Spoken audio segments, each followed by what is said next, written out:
Get into our groups, we're going to look at, I'm going to give you folders. What I've done with these folders, okay, is I've just put in different aspects that I think relate to the questions. Remember the questions I sent you guys? Remember this sheet right here? This one? It says, at the top, it says week 3 preparations for ELE 312. Yeah?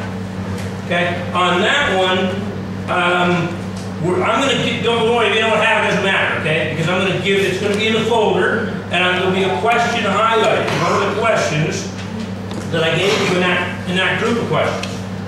And I want everybody to talk a little bit about the last question, which is what are my own thoughts and concerns as I read through these materials? Because some of that, to me, is pretty heartbreaking stuff, to be honest with you. I mean, when I looked at some of it, I'm like, this is sort of, you know, kind of tugs at the heartstrings a little bit. I don't know if you guys remember the one picture. Remember the one picture? It's like there's these schoolgirls from Delhi, right? It's in Delhi. And there's, you know, 2 or 3 young ladies, and they got their nice school uniforms on, you know, and they're kind of walking to class. Nice picture of 3 young ladies walking to class, you know. And then there's these other 2 pictures, these street kids, right? And they're in kind of raggy clothing. One of them's hanging out of some kind of stick, whether she's got a problem walking around, I don't really know. But she's got some kind of stick or something, you know, and they're sort of struggling on. You can tell that they're just barely getting by. They maybe have enough food, enough money to buy food to eat that day, maybe not even that.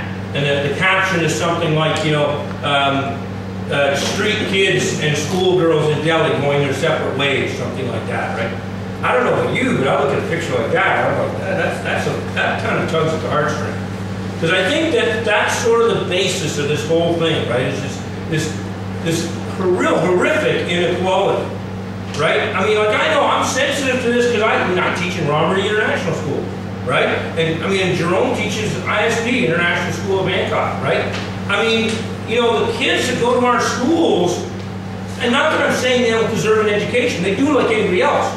But you know, because of the accident of being born to parents who could give them all that opportunity, you know, they will go to a school like that and get wonderful education and wonderful opportunities and should have a very bright future, which is great. I mean, I'm happy to teach at RIS, and I know Jerome's happy working at ISB. But the point of this is not that. It's that, what are we going to do about this other side of the coin? What are we going to do about the fact that we have this unbelievable gap, right? And in the readings, they talk about that. And they say there is progress being made. I mean, they talk about Tanzania and some of the other countries in Africa where they've increased their, what is the word they use? It's something about they track the enrollment ratio versus the actual number of kids. And that's gone up quite a bit. But still, even then, you're dealing with like 50% of kids being in school out of the age it's supposed to be in. And they say that in some of the rural areas, it's worse because the kids can get, you know, to the urban schools. And they talk about Nairobi, where it says, you know, yeah, it's good that they've got private schools in Nairobi, and then the other side of the coin is the reason it's good is because they don't have any public school. None. That's in Kenya, right? It's the capital of Kenya, I believe I'm correct on that. But, so this is what we're talking about.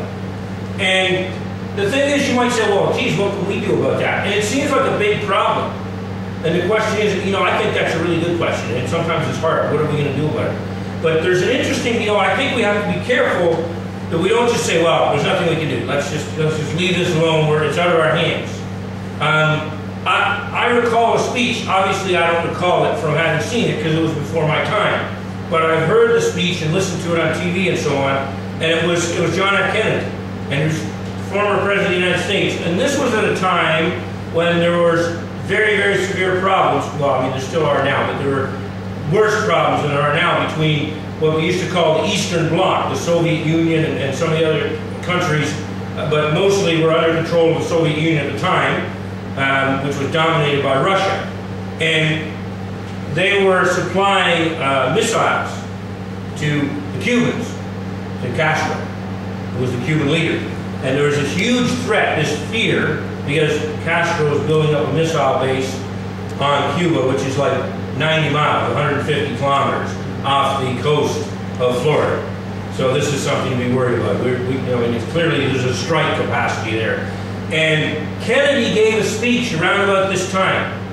And he made a couple of comments. He said, first of all, it's very dangerous for us, and he was talking about the Western world at that time. He was talking about himself as an American, the American people, but also people from other Western countries like the UK or Canada and so on, or even Australia, although it's in the East, we often consider it as a Western democracy in terms of the setup. But anyway, he made this comment. He said there's a couple of things. He said, first of all, we have to be very careful that we don't perceive anybody, we can't afford to perceive anybody else as so bad or as so much of an enemy that we just put them aside. They're a pariah. We don't want to talk about it. In other words, his point was, and this is the same thing in education, if we have a we versus them, oh, those are just poor people that live in India. We don't have to worry about them. Or, you know, they live in Burma. Well, Burma's pretty close. Maybe we better worry about that. But, you know, we say, those are poor people. Or even in our own society, we say, well, you know, those are Karen immigrants. You know, we don't have to worry about them. Right? They're stateless people. Kennedy's point was in that speech, that's dangerous. Because first of all, and he went on to say, he said, we all inhabit, meaning we all live on it. He said, we all inhabit this small planet.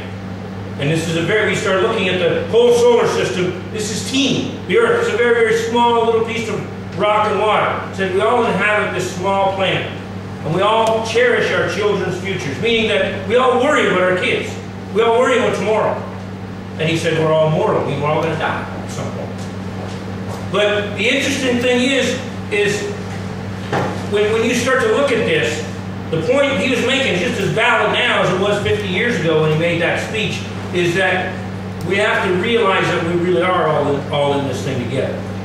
That it really is a global village. And it's even more of a global village now than it was when Kennedy said those words. A lot more. You know, if you look at countries like, you look at Burma, for example, you know, every time there's a problem in Burma, and there's a lot of problems because Burma's ran by military dictatorship, as most of us know, and, you know, the legitimate prime minister, elected prime minister of Burma, was not accepted by the military after she won the election, and you know, she is Aung San Suu Kyi.